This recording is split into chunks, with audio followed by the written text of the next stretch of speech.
Mga ka-sports, powerhouse, physical, NBA level. World-class system, yan po ang Australia. Pero ngayon nag-iba na po ang Gilas Pilipinas. Isang tanong ang bumabagabag sa lahat ng Pinoy fans. Kaya na ba talagang talunin ng Gilas ang malakas na team ng Australia? Hindi po ito hype, hindi po ito illusion, ito ang totoo at matinding analysis. Kung trip mo po ang ganitong content, paiwan ng follow at pasubscribe na din. Tara po, simulan na natin. Mga ka-sports, kung hilig ninyong bumili ng mga Gilas jersey, Gilas accessories at mga gamit na pang basketball, habang nanonood po kayo sa aking mga videos, kindly check this basket on this lower part ng ating video at magpa-pop up yung ating mga items sa gilid. Mga legit po yung mga items dyan, and see to it po na makabili po kayo ahead of time kasi meron po yung mga discounts and mga promos depende po sa seller.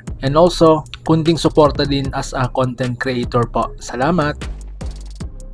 So ngayon mga sports, bakit Australia ang standard? Una po sa lahat, bakit ba Australia ang parang final boss ng Asia? Simple lang po mga ka-sport. Unang-una, may NBA pedigree sila. Pangalawa, may malalaking bigs. Pangatlo, may discipline system. At panghuli,